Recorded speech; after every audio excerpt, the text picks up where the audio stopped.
सत्य समाचार, तटस्थ समाचार, समाज बदल्ने हाम्रो अभियान। नमस्कार, यो हो टाइम समाचार। म वीरेन्द्र मन सुरु गरौँ। 3 जना कोरोनाका कारण 3 जनाको मृत्यु सम्बन्धी प्रसङ्गबाट। नेपालमा बुधबार पछिल्लो 24 घण्टामा कोरोना संक्रमणका कारण 3 जनाको मृत्यु भएको छ।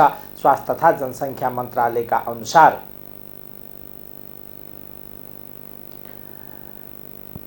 सोही अवधिमा 868 जनामा संक्रमणको पुष्टि भएको छ। 6705 नमुना परीक्षण गर्दा 868 जनामा कोरोनाको पुष्टि भएको हो। मन्त्रालयका अनुसार पछिल्लो 24 घण्टामा 3614 नमुनाको पीसीआर र 3091 नमुनाको एन्टिजेन विधिबाट परीक्षण भएको थियो, जसमध्ये पीसीआरबाट 496, एन्टिजेन विधिबाट 372 नमुनाको रिपोर्ट पोजिटिभ आएको हो। नेपालमा हाल सक्रिय संक्रमितको संख्या 5885 रहेको मन्त्रालयले जनाएको छ। मध्य सरकारले पहिलो चरणमा छोरीलाई बाँड्ने खरिद गरेको साइकलको पनि अख्तियारले छानबिन सुरु गरेको छ। दोस्रो चरणमा साइकल खरिदमा व्यापक भ्रष्टाचार भएको ठहर गरेपछि अख्तियारले पहिलो चरणको पनि छानबिन सुरु गरेको हो। पहिलो चरणमा भएको 24,000 साइकल खरिदको फाइल अख्तियारले पत्र लेखेर माग गरेको मुख्यमन्त्री कार्यालय स्रोतले जनाएको छ। पहिलो चरणमा भएको 14,000 साइकल खरिदको फाइल पनि अख्तियारले मागेको पत्रमा आएको छ, एक कर्मचारीले जानकारी दिएका छन्। अख्तियारका प्रवक्ता श्यामप्रसाद भण्डारीले मुख्यमन्त्री कार्यालयमा पत्र गएको भए अनुसन्धान सुरु भएको हुन सक्ने बताउनुभयो। पहिलो चरणमा 75-76 मा मुख्यमन्त्री कार्यालयले 2 पटक 14,000 साइकल खरिद गरेको थियो। दोस्रो चरणमा 76-77 मा 17,000 साइकल खरिद गरेपछि अख्तियारमा उजुरी परेको थियो। सो उजुरीको आधारमा 1 वर्ष अघि अख्तियारले मुख्यमन्त्री कार्यालयमा छापामारी गरी दोस्रो चरणमा भएको साइकल खरिदको सम्पूर्ण कागजात नियन्त्रणमा लिई अनुसन्धान सुरु गरेको थियो। 17,000 साइकल खरिदमा मुख्यमन्त्री लालबाबु राउत मुख्य सचिवको संलग्नता नपाइएको भन्दै अख्तियारले मुद्दा चलाएको छैन। मुख्यमन्त्री राउतकै सेटिङमा उनकै चिनजानको कम्पनीसँग साइकल खरिद भएको, तर उनलाई र प्रमुख सचिवलाई उन्मुक्ति दिएको भन्दै अख्तियारको आलोचना भइरहेको छ। खरिद प्रक्रियामा कुनै कागजमा मुख्यमन्त्री राउतको हस्ताक्षर नभएकोले उनी उन्मुक्ति पाएका हुन्। मुद्दा दायर भएको कर्मचारीहरूको मुख्यमन्त्री लालबाबु राउतको मौखिक आदेशमा दबावमा साइकल खरिद गरिएको अख्तियारमा बयान दिएका छन्। कर्मचारीहरूको बयान पनि मुख्यमन्त्री राउतमाथि अनुसन्धान गर्न अख्तियारलाई दबाव परेको बुझिएको छ। 2075-76 मा 14,000 साइकल खरिद हुँदा मुख्यमन्त्री कार्यालयका तत्कालीन मुख्य सचिव दीपक सुवेदी थिए। पहिलो चरणमा साइकल खरिद निर्णय प्रक्रियामा मुख्यमन्त्री र सचिवको हस्ताक्षर हुन सक्ने अनुमान सहित अख्तियारले चासो लिएको हुन सक्ने त्यहाँ कार्यरत एक कर्मचारीले बताएका छन्। पहिलो चरणको साइकल खरिदमा उनको संलग्नता हुन सक्ने भएकोले अख्तियारको नजर त्यता सोझिएको हुन सक्ने आकलन गरिएको छ। पहिलो चरणमा 14,000 भएको प्रति साइकल खरिदमा 6,432 रुपियाँ मूल्य परेको थियो। दोस्रो पटकमा 17,000 साइकल खरिदमा 8,446 रुपियाँ भुक्तानी भएको थियो। नेकपा एमालेकी पोलिट ब्युरो सदस्य जुली कुमारी महतोले धनुषाको क्षेत्र नम्बर 3 बाट प्रतिनिधि सभा सदस्यका लागि उम्मेदवारी घोषणा गर्नुभएको छ।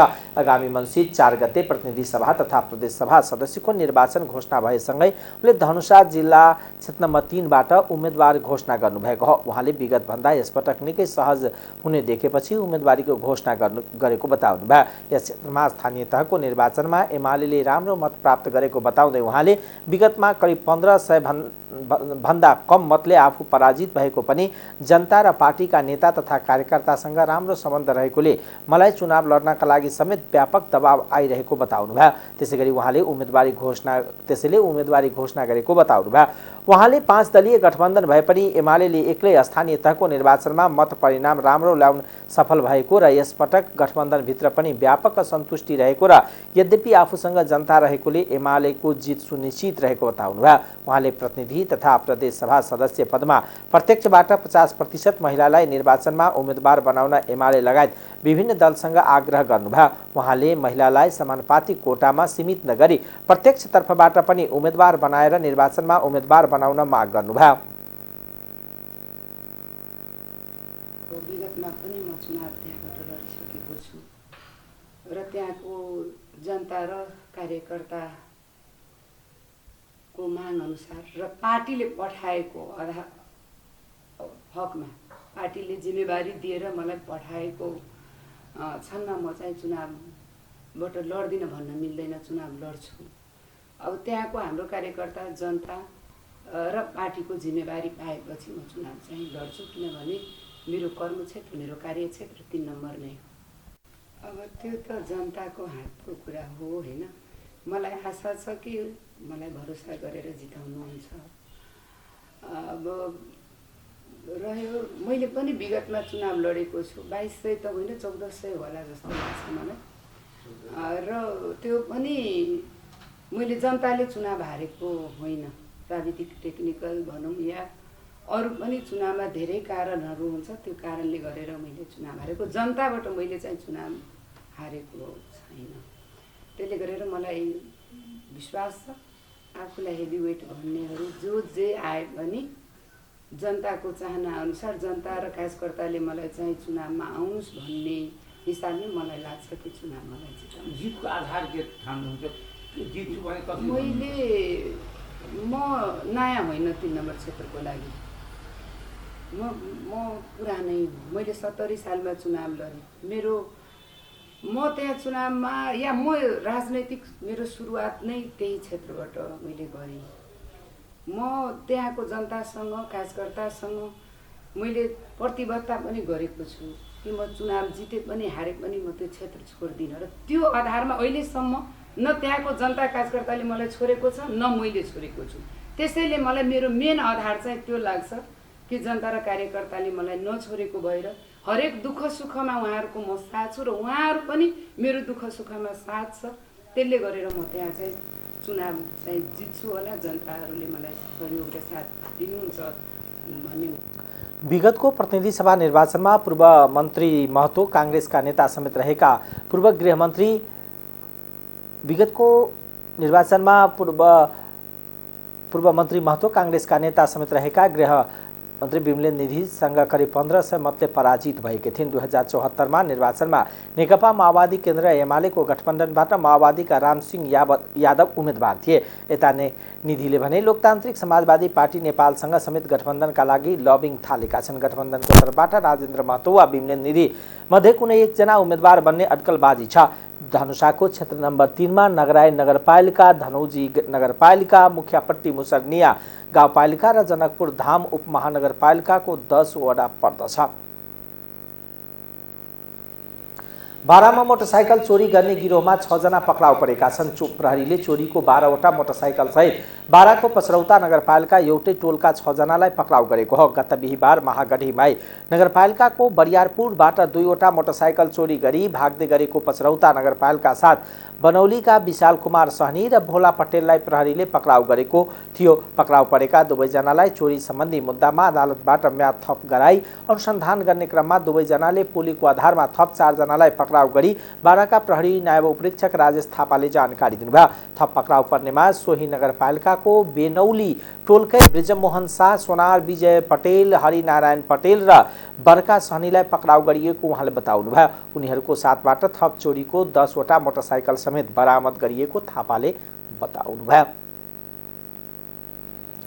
सशस्त्र प्रहरीले पर्साबाट 143 किलो गाजा बरामद गरेको छ। मंगलबार राति 11 बजे आइपोर्ट परवानीपुर सडक खण्ड अन्तर्गत वीरगञ्ज महानगरपालिका 24 बरुहरीबाट गाजा बरामद भएको हो। बरुहरी चोकमा राखेको युपी 75 एम 4089 नम्बरको भारतीय मालवाहक ट्रकबाट प्रतिबन्धित लागु औषध गाजा बरामद भएको सशस्त्र प्रहरीले जनाएको छ। सशस्त्र प्रहरी बल नम्बर 13 गन हेड क्वार्टर पर्साबाट विशेष सूचनाको आधारमा खटेको टोलीले गाजा बरामद गरेको हो। सशस्त्र प्रहरीको टोलीले सवारी चालक क्याबिनमाथि हुटमा बाकसमाथि सामान राख्ने खण्ड बनाएर लुकाएर भारततर्फ लैजान लागेको 10 प्याकेट अर्थात् 143 किलो गाजा बरामद भएको सशस्त्र प्रहरी नायब उपरीक्षक सन्तोष कुमार बस्नेतले जानकारी दिनुभयो। वन तथा वातावरण मन्त्री प्रदीप यादवले बाराको निजगढ अन्तर्राष्ट्रिय विमानस्थलमा लागि मुआब्जा पाइसकेका टाङ्गिया बस्ती खाली गराएर विमानस्थल निर्माणका लागि आवश्यक पर्ने बजेटको सुनिश्चित भएपछि मात्रै रुख रुख काट्ने अनुमति दिने बताउनु भएको छ। सामुदायिक वन दिवस 2079 को अवसरमा आयोजित राष्ट्रिय पुरस्कार वितरण कार्यक्रमलाई सम्बोधन गर्दै मन्त्री यादवले आफू व्यक्तिगत रूपमा निजगढ अन्तर्राष्ट्रिय विमानस्थल निर्माणको पक्षधर भएकोले मुआब्जा पाइसकेको जग्गा खाली नहुँदासम्म र बजेटको सुनिश्चितता नहुँदासम्म एउटा रुख पनि काट्न नदिने बताएको। निजगढ अन्तर्राष्ट्रिय विमानस्थल निर्माणका लागि मन्त्रालय सधैँ सकारात्मक रहेको र सबैभन्दा पहिलो मुआब्जा पाइसकेका वनको कब्जा गरिएको करिब 500 हेक्टर जमिन खाली हुनुपर्ने तथा विमानस्थल निर्माणका लागि बजेटको सुनिश्चितता हुनुपर्ने मन्त्रालयको माग रहेको मन्त्री यादवले जानकारी दिनुभयो।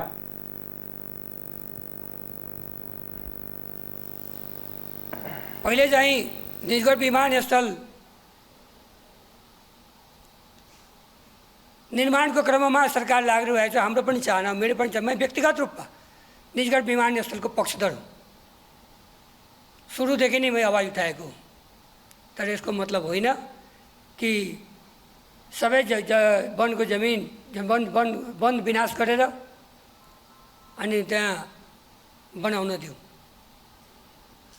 सम्मानित सर्वोच्च अदालतले र राम्रो डिसिसन गर्यो। कमसेकम वनको भित्र एरोसिटी बनाउन दिएन। म सम्मानित अदालतका न्यायमूर्तिप्रति सम्मान व्यक्त गर्न चाहन्छु। निजगढ अलरेडी नेपाल सरकारले स्मार्ट सिटी बनाउन घोषणा गरेको छ।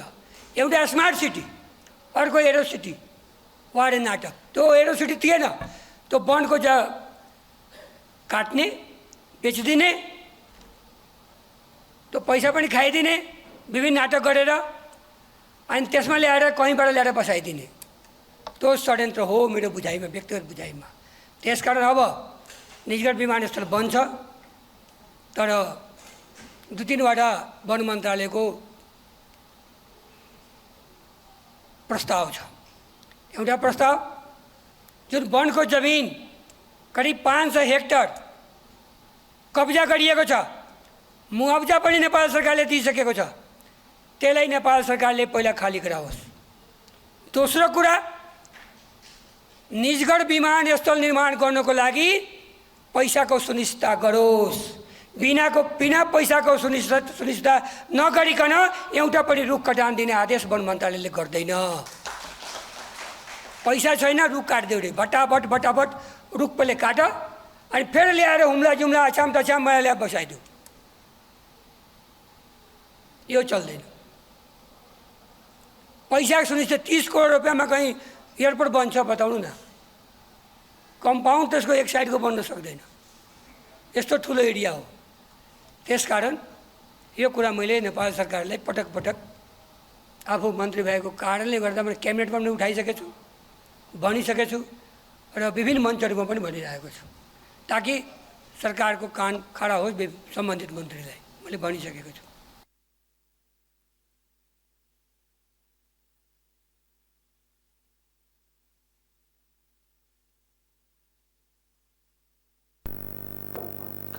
सोही कार्यक्रममा मन्त्री यादवले सामुदायिक वन क्रियाकलापले नेपालको वन जङ्गल क्षेत्रमा उल्लेख्य वृद्धि हुनुको साथै वनको विकासमा ठूलो योगदान पुगेको बताउनुभयो। काठमाडौँ बालाजु स्थित जुत्ता कारखानामा लागेको आगो नियन्त्रणमा आएको छ। काठमाडौँ महानगरपालिका 16 बालाजु बाइपासमा श्रीराम पाण्डेले सञ्चालन गरेको अन वर्ल्ड फुटवेयरमा बिहान 11:35 जाँदा लागेको आगो केही बेर अगाडि नियन्त्रणमा आएको थियो।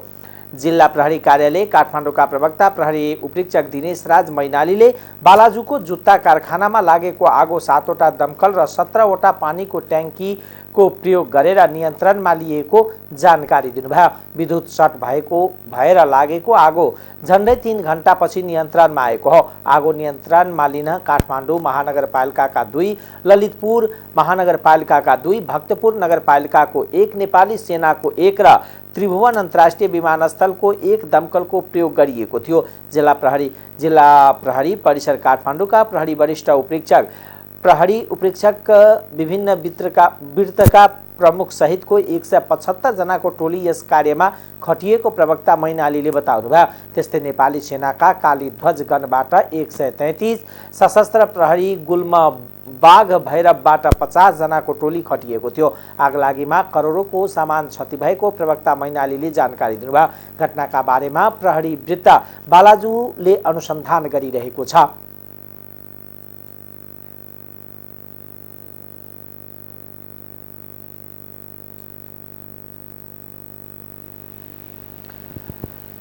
नेकपा माओवादी केन्द्रका अध्यक्ष पुष्पकमल दाहाल प्रचण्डले राष्ट्रपतिको कार्यालयबाट नेपाल नागरिकता ऐन 2063लाई संशोधन गर्न बनेको विधेयक 2079 नरोकिने विश्वास व्यक्त गर्नुभएको छ।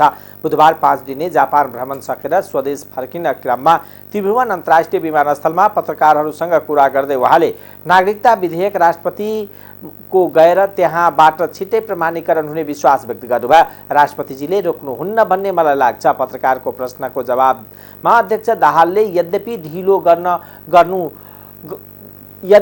ढिलो हुनु पर्न नथियो भनेर उहाँको कथन थियो।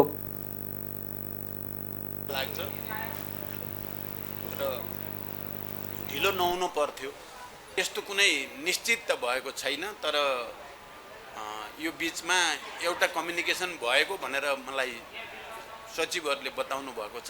निश्चित चाहिँ भएको छैन। हाम्रो हिजोदेखिको द्विपक्षीय सम्बन्ध विकास साझेदारमा जापान हाम्रो अग्रणी एउटा साझेदार रहेको कुरादेखि लिएर अब अहिले हामीले दुईटैका अनुभवहरूबाट सिक्ने कुरादेखि हामी अहिले विकास प्रक्रियातिर अगाडि बढ्ने क्रममा जापानले जे सहयोग गरेको छ त्यसको लागि हामीले आफूले आभार प्रकट गर्ने कुरा त भइ नै हाल्यो। त्यसको साथै हामीले मुख्यतः यो आउने चुनावमा पर्यवेक्षणको निम्ति र अब एउटा जापानको वरिष्ठ नेता हुनुको नाताले उहाँको नेपाल भ्रमण एकचोटि होस् भनेर हामीले आमन्त्रण गऱ्यौँ। म कोसिस गर्छु, हामी कोसिस गर्छौँ भन्नुभयो। चुनाव पर्यवेक्षणको लागि करिब करिब आउने चाहिँ मैले बुझ्दाखेरि चाहिँ आउने नै हुन्छ जस्तो बुझेको छु। उहाँले कहिले हो भनेर सोध्नुभयो। अब नोभेम्बर 20 हो भनेपछि त्यसो भए हामी संसदीय एउटा टिम चाहिँ आउने हुनसक्छ भन्ने कुरा पनि उहाँहरूले गर्नुभयो र मैले तत्काल हामीलाई सहयोग एउटा त उहाँहरूको अब टनल टेक्नोलोजी त धेरै माथि गएको छ त्यो र टेलिकम्युनिकेसनसँग सहकार्यको कुरा, फोहोर व्यवस्थापनमा सायद संसारकै अग्रणी रहेछ जापान। कहीँ कतै फोहोर भन्ने नदेखिने बनाएर हुन्छ त्यो सबै व्यवस्थापन गरेर। त्यसकारण फोहोर व्यवस्थापनमा हामीलाई तत्काल सहयोग चाहियो भन्ने कुरा पनि हामीले गऱ्यौँ। टनेल त अब अहिले नागढुङ्गामा जापानकै सहयोगमा टनेल बन्दैछ। अब धेरै टनेलतिर हामी जान्छौँ, त्यसमा पनि जापानको चाहिँ विकास र प्रगति, जापानको टेक्नोलोजी हामीलाई चाहिन्छ। त्यहाँ लगानी पनि जापानको बढी होस् भनेर पनि कुरा गरियो। त्यस्तै हाइड्रोमा लगानी बढी होस्, अर्को एग्रिकल्चर सेक्टरमा बढी लगानी आवश्यक छ भन्ने यिनै कुरा। हाम्रो प्राथमिकता टुरिज्म, एग्रिकल्चर, इलेक्ट्रिफिकेसन र चाहिँ इन्फ्रास्ट्रक्चर यी कुरा गरियो र निकै राम्रो वातावरणमा विचारको आदान प्रदान पनि भयो र यो एकअर्काको सहयोगलाई पनि अभिवृद्धि गर्ने कुरा पनि राम्रो वातावरणमा भयो।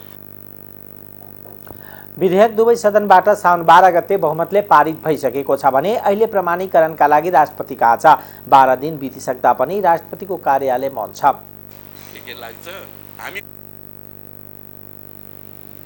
प्रतिनिधि सभाको बैठकले तथ्याङ्क विधेयक 2078 बहुमतले पारित गरेको छ। प्रधानमन्त्री शेरबहादुर देउवाको तर्फबाट गृहमन्त्री बालकृष्ण खानले राष्ट्रिय सभाको सन्देश सहितको सो विधेयक बैठकमा निर्णयार्थ प्रस्तुत गर्नुभएको थियो। गृहमन्त्री बालकृष्ण खानले यिनलाई समय सान्दर्भिक बनाउन र तथ्याङ्क सम्बन्धी आवश्यक पूरा गर्न विधेयक अघि बढाइएको बताउनुभयो। तथ्याङ्क सङ्कलन गर्नु सरकारको दायित्व रहेको र देशभरका हरेक विषयको तथ्याङ्क सङ्कलन र उपयोग गर्न पनि यसले सहयोग गर्ने उहाँको भनाइ छ। सरकारले नागरिकको खोजी गरेको विवरण उपलब्ध गराउनु पर्ने उहाँले बताउनुभयो। तथ्याङ्कको विद्युतीय लेख राख्नुपर्ने अहिलेको आवश्यकता भएको पनि उहाँको भनाइ छ। तथ्याङ्क विभागको कार्यालय 33 जिल्लामा रहेको र 77 जिल्लामा हेर्नुपर्ने हुँदा सबै जिल्लामा कार्यालय विस्तार गर्ने र कर्मचारीको क्षमता वृद्धि गराउन आवश्यक हुने उहाँले औल्याउनुभयो। विषयहरू कतिपय यो विधेयकमै छ, कतिपय विषयहरू राष्ट्रिय सभाको प्रतिवेदनमा रहेको छ, कतिपय संशोधन सम्बन्धी राखिएको विषयहरूलाई यो ऐनलाई कार्यान्वयन गर्ने क्रममा निर्माण गरिने बनाइने नियमावलीमा सम्बोधन गर्न सकिनेछ र यस ऐनमा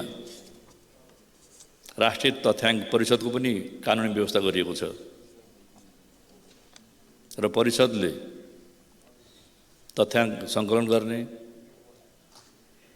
राष्ट्रिय तथ्याङ्क प्रणालीको समुचित विकास व्यवस्थापन अनुसन्धान सम्बन्धी कार्यको रेखदेख निर्देशन नियन्त्रण नियमन गर्ने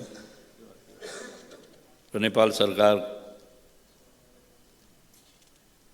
यो तथ्याङ्क सम्बन्धी काम कारबाहीलाई समेत पनि नियमन गर्ने गरी नै यो राष्ट्रिय तथ्याङ्क परिषदको कानुनी व्यवस्था गरिएको छ र यो तथ्याङ्क परिषदमा विभिन्न विश्वविद्यालयका पदाधिकारीहरू तथ्याङ्कसँग सम्बन्धित प्राज्ञहरूलाई पनि समेट्नु पर्दछ भन्नुभएको छ। त्यसको म हार्दिक स्वागत गर्दछु। परिषदमा केही साथीहरू संशोधनकर्ता सांसद प्रेम सुवालले नेपालको इन्जिनियरिङ कलेजलाई सफ्टवेयर विकास गर्न दिनुपर्ने र स्थानीय जनता र पालिकालाई तथ्याङ्क सङ्कलनमा जिम्मेवार बनाउँदा कति बेरोजगार छन्, कति उद्योग कृषिको अवस्था के छ भने थाहा हुने उल्लेख गर्नुभयो। संशोधनकर्ता सांसद विद्या भट्टराईले बहुपक्षीय संस्थाले सरकारसँग नेपालमा थाहा नदिई वा स्वीकृति नलिई तथ्याङ्क लिइरहेको र त्यसो गर्दा स्वाधीनता कमजोर हुने हुँदा स्वीकृति लिनुपर्ने व्यवस्था गर्नुपर्ने औल्याउनुभयो। नेकपा एमालेका सांसद खगराज अधिकारीले सरकारले स्वास्थ्य बीमा कार्यक्रमलाई जनपक्षीय रूपमा सञ्चालन गर्न माग गर्नुभएको छ। बुधबार प्रतिनिधि सभा बैठकमा समय माग गरी बोल्दै सांसद अधिकारीले सरकारले स्वास्थ्य बीमा कार्यक्रमलाई खारिज गर्न लागेको आरोप लगाउनुभयो। सरकारी अस्पतालहरूले स्वास्थ्य बीमा कार्यक्रमलाई लागू गर्न नसकेको र सरकारले पनि भुक्तानी दिन नसकेको भन्दै उहाँले बीमा कार्यक्रमलाई सरकारले रद्द गर्न लागेको बताउनु भएको हो। सांसद अधिकारीले स्वास्थ्य बीमा कार्यक्रम मार्फत ज्येष्ठ नागरिक, अपाङ्ग नागरिक तथा HIV एड्स संक्रमितहरूको लाभ लिइरहेको उनीहरूको स्वास्थ्यमाथि खेलवाड नगर्न अनुरोध गर्नुभयो।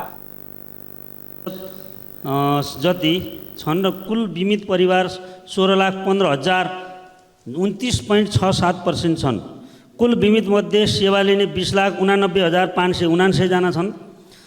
कुल जिल्ला विस्तार अहिले 77 जिल्ला र 745 जिल्लामा यो विस्तार भएको छ। सम्मान्य सभा महोदय, कुल सेवा प्रदायक स्वास्थ्य संस्थाहरू 441 वटा छन्।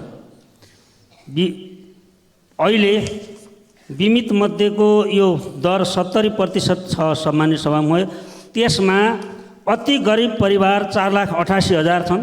ज्येष्ठ नागरिक 6,34,745 र त्यति मात्रै होइन, HIV एड्सका बिरामीहरू 25,289, अति अशक्त अपाङ्गता भएका 93,629, कुष्ठरोगी 2,849 र महिला स्वास्थ्य स्वयंसेविका 83,026 जस्ता जति जनसङ्ख्या यसमा बीमित छ। सम्मान्य, यो 11 अरब सङ्कलन भएको छ बीमितहरूबाट र हाम्रो उद्देश्य के थियो भने सम्मान्य सभा महोदय, औपचारिक क्षेत्र त्यसमा निजामती, जङ्गी, हामी मान्य सदस्यहरू, नेपाल सरकार समेत त्यसमा समाविष्ट हुनुपर्ने हो। सम्मान्य सभा महोदय, तर यसलाई अहिले अत्यन्तै अप्ठ्यारो अवस्थामा पुर्याइएको छ र अहिले teaching hospital, Bir hospital, Gangalal civil hospital, Dhulikhel स्वास्थ्य विज्ञान सम्पूर्ण प्रतिष्ठानहरू समेत यो कार्यक्रम बन्द गर्न बाध्य हुँदैछन्।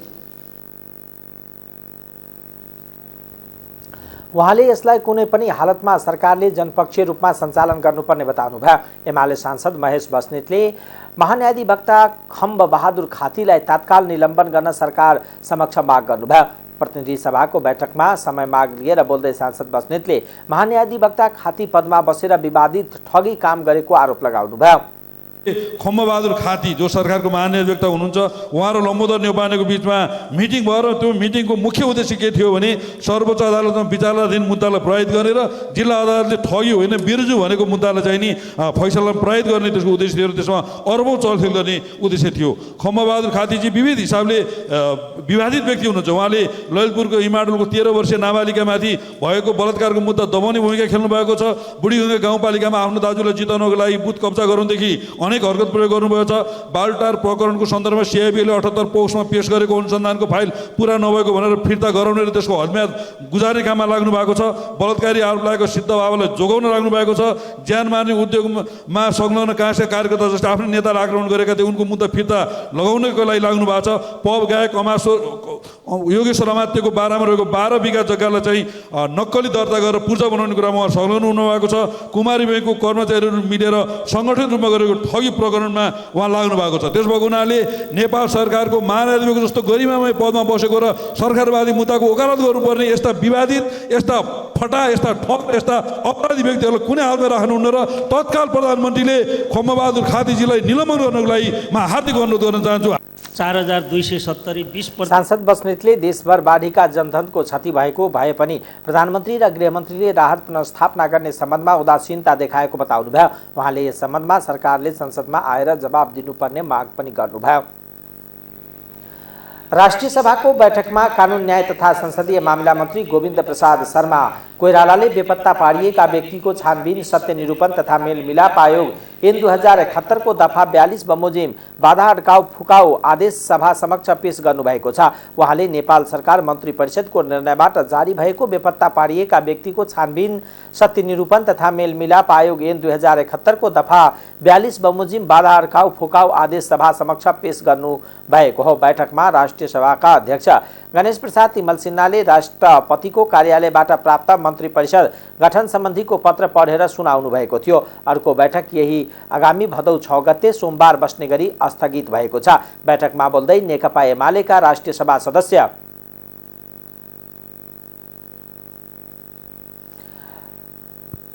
खिमलाल भट्टराईले माओवादी केन्द्रका अध्यक्ष पुष्पकमल दाहाल प्रचण्डले जापान भ्रमणको क्रममा दिएको अभिव्यक्ति नेपाल राष्ट्र र नेपाली जनताको शिर निहुराएको टिप्पणी गर्नुभयो। नेपालमा एकपटक पनि नआउनु भएका तत्कालीन प्रधानमन्त्री सिन्जो आबे नेपालमा आएको बेला 2-3 पटक दुई मुलुकको हितको विषयमा कुरा भएको भनेर अध्यक्ष दाहालले जापानमा अभिव्यक्ति दिएको भन्दै नेता भट्टराईले त्यसले सिङ्गो मुलुकको शिर निहुराउने काम भएको बताउनुभयो। यस बारेमा कुनै ध्यान छैन। भारतमा मूल्य घटेको छ, नेपालमा यथावत राखिएको छ। नियमले चाहिँ यो समायोजन हुनुपर्ने हो। यसको बारेमा सरकार बेखबर छ, सरकारले चासो दिइराखेको छैन। र अरू पनि मूल्य वृद्धिको हिसाबले हेर्ने हो भने जनताको ढाड सेकिएको छ। 117% मूल्य वृद्धि भएको छ यस अवधिमा। यो 1 वर्षको बिचमा डिजलमा 71% मूल्य वृद्धि गरियो, पेट्रोलमा 54% मूल्य वृद्धि गरियो, एलपी ग्यासमा 26% मूल्य वृद्धि गरियो, चामलको पिठोमा 117% मूल्य वृद्धि भयो, कालो भटमासमा 75% मूल्य वृद्धि भयो, चामलमा 67% मूल्य वृद्धि भयो, तोरीको तेलमा 58% मूल्य वृद्धि भयो। एवं रीतले खाद्यान्नमा यसरी जनताले उपभोग गर्ने खाद्यान्न लगायतका वस्तुहरूमा चाहिँ मूल्य वृद्धि हुँदाखेरि जनताको ढाड सेकिएको छ। आज हत्या अपराधहरू बढेको छ। किन? यसको चाहिँ हामीले कारण खोज्दै गयो भनेदेखि त्यो गरिबी हो। जनतामा गरिबी बढिरहेछ र एउटा आशा हराएको देशको रूपमा चाहिँ नि नेपाल त्यसतर्फ जाँदैछ। आशा हराएको देश, आशै नभएको सरकार छ, सुन्दैन, सरकार छ, देख्दैन, सत्तापक्ष चाहिँ ठुलो गठबन्धन बनाएर बसेको छ, तर उसलाई जनताको कुनै मतलबै छैन। लोकतन्त्रमा सरकारले, संसदले वा राज्यका निकायहरूले सबभन्दा ध्यान दिनुपर्ने विषय भनेको त, सबभन्दा ध्यान दिनुपर्ने ठाउँ भनेको त जनता होला नि, समाज होला, बस्ती होला। तर त्यसतर्फ कुनै ध्यान छैन, कुनै विषयमा यो सरकार गम्भीर छैन। यो पहिलेदेखिबाट भन्दै आएको विषय हो कि सरकारको ध्यान एउटै कुरामा छ, त्यो भनेको गठबन्धनमा। बस सरकारमा सत्ता पक्षलाई, सत्ता गठबन्धनलाई कसरी जोगाउने र यसलाई कसरी कायम गरेर अगाडि बढ्ने, यो विषय बाहेक अरू जनताको विषयमा, देशको विषयमा कुनै मतलब छैन। विशेष समयमा अर्का सांसद प्रकाश पन्थले प्रधानमन्त्री शेरबहादुर देउवाको नेतृत्वको सरकारले निर्वाचन लगायतका महत्त्वपूर्ण कामहरू सम्पन्न गरेको बताउनुभयो। राजनीति र व्यवस्थामा स्थिरता भयो भने शान्ति सुव्यवस्था र विकास हुनेतर्फ ध्यान दिँदै त्यही अनुसार अघि बढ्नुपर्ने आजको आवश्यकता रहेको बताउनुभयो। उहाँले गठबन्धनको औचित्य पुष्टि गर्नुपर्ने र आगामी मङ्सिर 4 गतेको निर्वाचन मार्फत एउटा सन्देश दिन जरुरी रहेको उल्ल्याउनुभयो।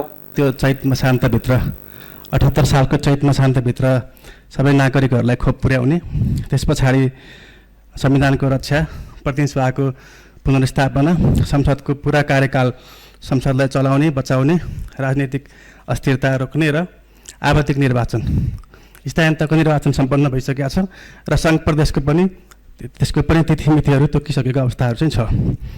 वर्तमान सरकारले आफ्नो जिम्मेवारी पुरा गरेको देखिन्छ यसरी सरसर्ती हेर्दाखेरि।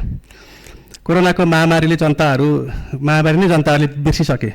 स्थानीय तहको निर्वाचन शान्तिपूर्ण तरिकाले समयमै सम्पन्न भएको छ र प्रदेशको पनि अब प्रदेश र प्रतिनिधि सभाको पनि हुँदैछ। यो अल्पायुमै मर्नु परेन यिनीहरूले। आगामी 4 गतेको लागि तिथिमिति घोषणा भइसकेका छ। नेपाली काङ्ग्रेसका सभापति सम्मानित प्रधानमन्त्री शेरबहादुर देउवालाई को नेतृत्वको सरकारलाई मैले धन्यवाद पनि भन्नुपर्छ। एउटा रेकर्ड पनि कायम भएको छ कि सम्माननीय प्रधानमन्त्री शेरबहादुर देउवा नेतृत्वको सरकारले संविधान जारी भएपछिका लगातार दुवै निर्वाचन, आम निर्वाचनहरू 74 सालको र 79 सालका, त्यो पनि तिनै तहकोलाई सम्पन्न गर्ने अवसर प्राप्त गर्नु भएको छ। एउटा नयाँ रेकर्ड पनि हो। उहाँलाई बधाई पनि भन्न चाहन्छु। र यसरी सत्तारूढ नेपाली काङ्ग्रेसका सांसद जितेन्द्र नारायण देवले सरकारले राम्रो काम गर्दा पनि प्रमुख प्रतिपक्षी दल नेकपा एमाले साथ नदिएको गुनासो गर्नुभयो। अनावश्यक ढङ्गले यो तित्राको मुखै बैरी, सुन्नै चाहिँ एकदम चाहिँ कान थुन्नुपर्ने जस्ता शब्दहरूको प्रयोग गरेर विषयहरू उठाएर यस्तो हामी एउटा अमिलो राजनीतिक वातावरण, तितो राजनीतिक वातावरण हामी नबनाऊ। किन भन्दाखेरि अहिले पनि नेपालको अगाडि केही यस्ता एजेन्डाहरू छन्, हाम्रो देशकै अगाडि, पिपुलको अगाडि केही यस्ता एजेन्डाहरू छन् जसमा नेपालका मेजर पोलिटिकल फोर्सेसहरू एक भएर जानुपर्ने स्थिति छ। यस्तो बेलामा एउटा नयाँ ढङ्गको पोलिटिकल कल्चरको हामी विकास गरौँ भने पहिलो म चाहिँ अनुरोध गर्न चाहन्छु सम्माननीय अध्यक्ष महोदय।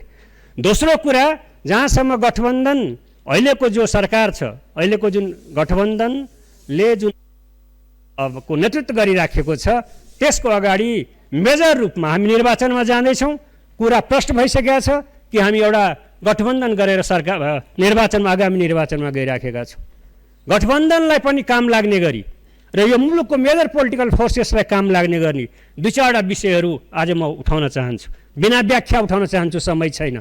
आजको प्रमुख विषय भाइटल विषय यो मुलुकको अगाडि, जनताको अगाडि के छ, केमा हामीले ध्यान दिनुपर्दछ भन्दाखेरि मैले देखेको आज खास गरेर 4वटा विषयहरू जसलाई चाहिँ गठबन्धनले, नेपाल सरकारले र नेपालका अन्य पनि मेजर पोलिटिकल फोर्सेसहरूले लिएर जाँदाखेरि मात्रै नेपालको सामाजिक आर्थिक, नेपाली समाजको सामाजिक आर्थिक रूपान्तरण हुन्छ र हामी एउटा नयाँ, एउटा विकसित र समृद्ध एउटा चाहिँ समाजतिर हामी लम्कन्छौँ भन्ने मलाई लाग्छ।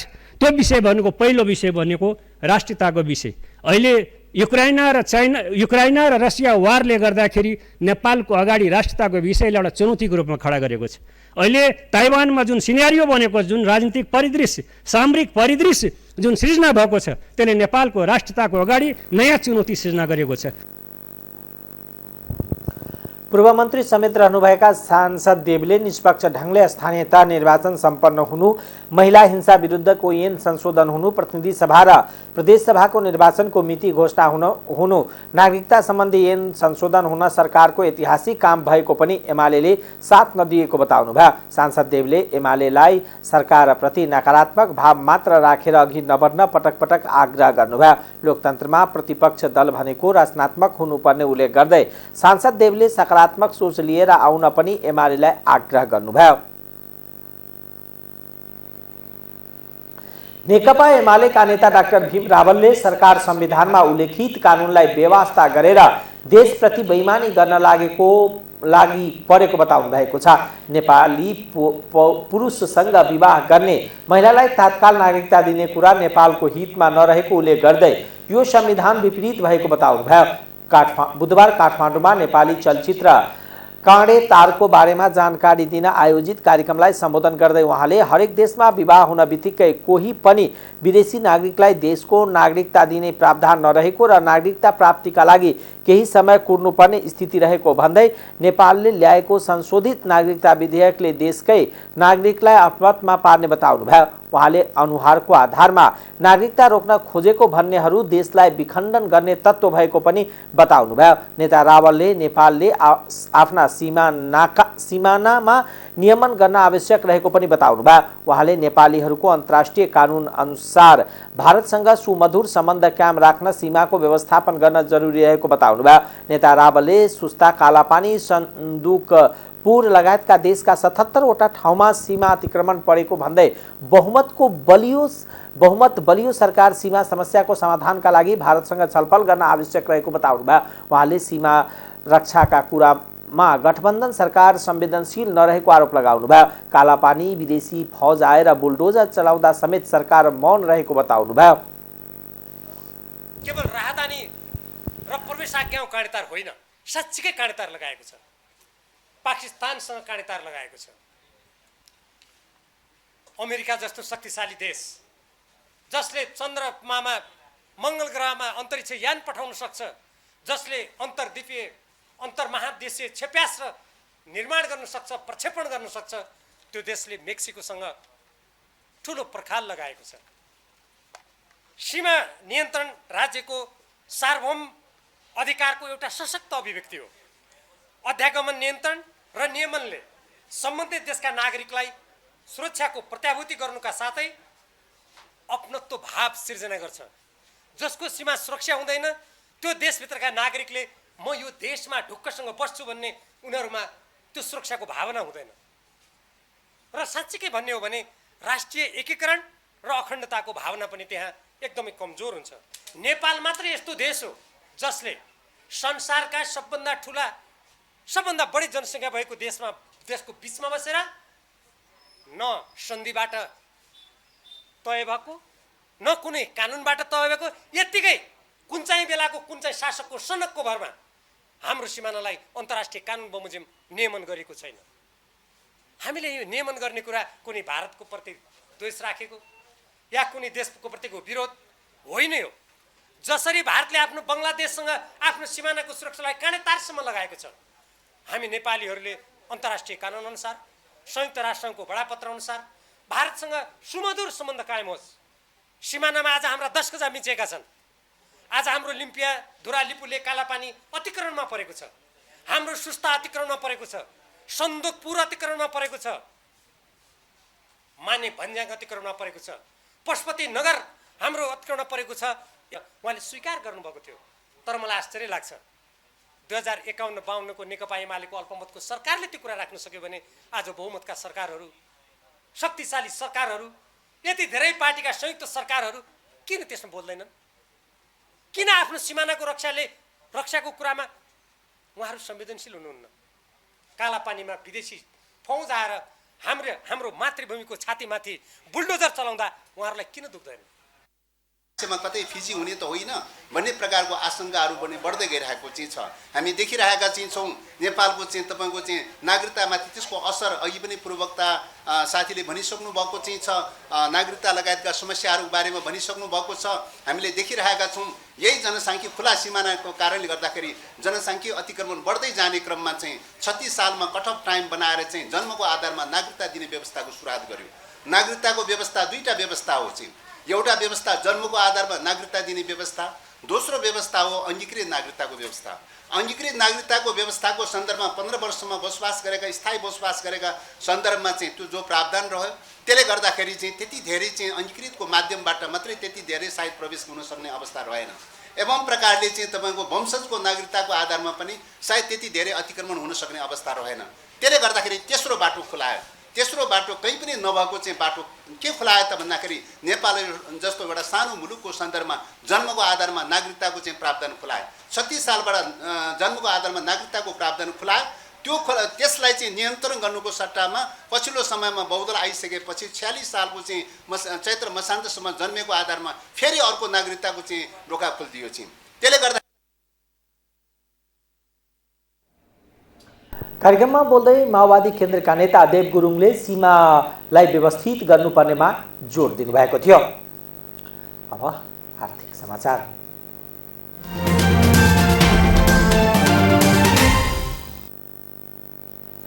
सर्लाही जिल्ला अन्तर्गत पर्ने हुलाकी सडक खण्डको निर्माण सुस्त भएको छ। निर्माण सुरु भएको वर्षौं बितिसक्दा पनि काम सम्पन्न नहुँदा बनेका सडक पनि अहिले जीर्ण भइसकेका छन्। जीर्ण सडकको स्तरोन्नति समेत नहुँदा स्थानीय हिउँदमा धुलो र वर्षामा हिलोको शास्ति खेप्न बाध्य भएका छन्। राणाकालीन समयमा चिठीपत्र पुर्याउने हुलाकी कुद्ने भनेर रेखाङ्कन गरिएको पूर्वदेखि पश्चिम जोड्ने हुलाकी सडक निर्माण सुरु भएको लामो समय भइसक्दा पनि निर्माण सम्पन्न नहुँदा स्थानीय समस्यामा परेका छन्। तत्कालीन राजा महेन्द्र शाहले हुलाकी सडकलाई प्राथमिकतामा नपारी मधेसको बस्तीभन्दा 20-30 किलोमिटर उत्तर चुरे छेउमा जङ्गल फडानी गरेर पूर्व पश्चिम राजमार्ग निर्माण अघि बढाएपछि हुलाकी सडक निर्माणको काम ओझलमा परेको थियो।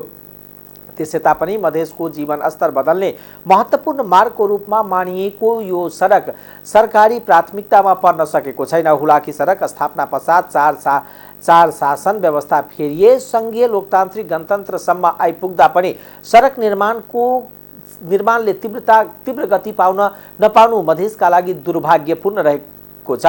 कुल 40.37 किलोमिटर हुलाकी सडक निर्माण गर्न 64 करोड 5 वर्षभित्र हुलाकी सडक कालोपत्र हुन सक्ने गरी हिन्दुवाङ एन्ड ठोकर हिरा एन्ड निर्माता जेभी हिन्दुवाङ एन्ड ठोकर शाह निर्माण सेवा र दिवा निर्माण सेवालाई 2073 सालमा पनि 3 वटा प्याकेजमा ठेक्का लगाइएको थियो। हालसम्म निर्माण कम्पनीले करिब 32 करोड रकम लगिसकेको भए पनि सडकको अवस्था उस्तै छ।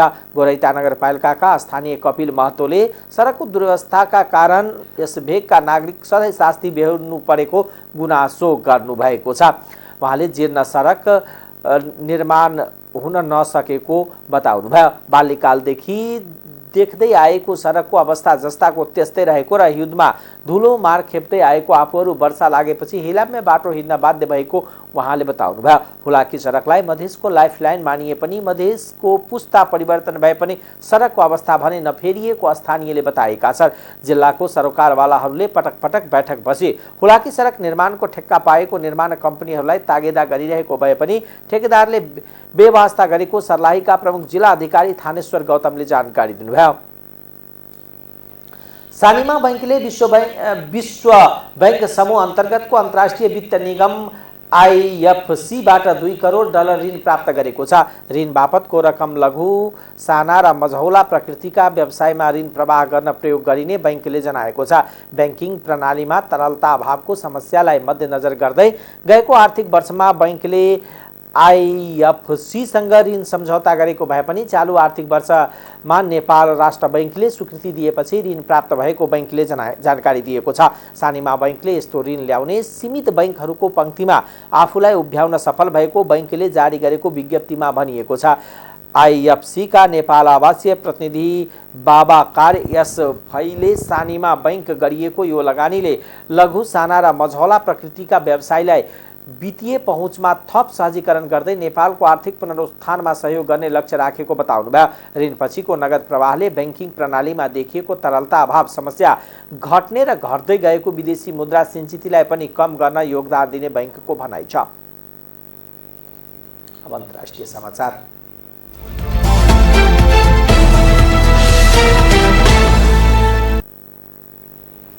बिहार राज्यका मुख्यमन्त्रीका रूपमा नीतीश कुमारले पटनाको राजभवनमा बुधबार शपथ लिनुभएको छ। उहाँले मुख्यमन्त्रीको शपथ लिएको यो 8औं पटक हो। भारतीय जनता पार्टीसँगको सत्ता साझेदारी त्यागेर राज्यमा ठूलो राजनीतिक अस्तव्यस्तता व्याप्त भएको भोलिपल्ट उहाँ पुनः मुख्यमन्त्रीमा पदासीन हुनुभएको छ। 7 दलीय महागठबन्धनको हिजोको बैठकले उहाँलाई नै मुख्यमन्त्री पदका निम्ति चयन गरेको थियो। तेजस्वी यादवको राष्ट्रिय जनता दल र अन्य साना विपक्षी दलको समर्थनमा उहाँ फेरि सत्तामा पुग्नु भएको हो। राष्ट्रिय जनता दलका नेता यादवले पनि राज्यको उपमुख्यमन्त्रीका रूपमा शपथ लिनुभएको छ। राजभवनमा भएको शपथ समारोहमा राष्ट्रिय जनता दलका नेता तेज प्रताप यादव तथा उपमुख्यमन्त्री यादवकी श्रीमती राजश्री, पूर्व मुख्यमन्त्री राबडी देवी लगायत उपस्थित हुनुहुन्थ्यो। जनता दल युनाइटेड र राष्ट्रिय जनता दलको साझेदारीले 243 सदस्यीय विधानसभामा बहुमत पुगेको छ भने गठबन्धनलाई जित्न माझीको एचएएम जस्ता साना दलले पनि समर्थन गरेका छन्। बिहार राज्य विधानसभामा भारतीय जनता पार्टीका 77 जना विधायक छन्। नीतीश कुमारलाई 164 जना विधायकको समर्थन छ। चीनमा फेरि नयाँ भाइरसको संक्रमण देखिएको छ। जनावरबाट उत्पन्न नयाँ प्रकारको हेनिपा भाइरसको संक्रमण देखिएको ग्लोबल टाइम्सले जनाएको छ। यो भाइरसको संक्रमण अहिलेसम्म सान्डोङ हेनान प्रान्तमा देखिएको र 35 जना मानिस संक्रमित भएको खबरमा उल्लेख गरिएको छ। ज्वरोको बिरामीको घाँटीको स्वाब परीक्षण गर्दा संक्रमणको पुष्टि भएको हो। संक्रमित भएका उनीहरू जनावरको सम्पर्कमा रहेको भनिएको छ। यो संक्रमण जनावरबाटै सरेको हुन सक्ने अनुमान गरिएको छ। संक्रमित व्यक्तिमा ज्वरो आउने, थकान, खोकी, वाकवाकी जस्ता लक्षण देखिने गरेको छ। लङ्याङ हेनिपा भाइरस समेत भनिने हेनिपा भाइरसको अहिलेसम्म कुनै खोप वा औषधि बनेको छैन। संक्रमितहरूलाई मिल्दोजुल्दो रोगको औषधि मार्फत उपचार गरिनेछ। चीनमा यसअघि सन् 2019 को डिसेम्बरमा कोरोना भाइरसको संक्रमण देखिएको थियो। यो भाइरस अहिले विश्वभर फैलिएको छ भने यसको संक्रमणको कारण कैयौंको ज्यान गएको छ। टाइम्स समाचार अहिलेको लागि यति नै। हेर्दै गर्नुहोला टाइम्स टेलिभिजन। नमस्कार।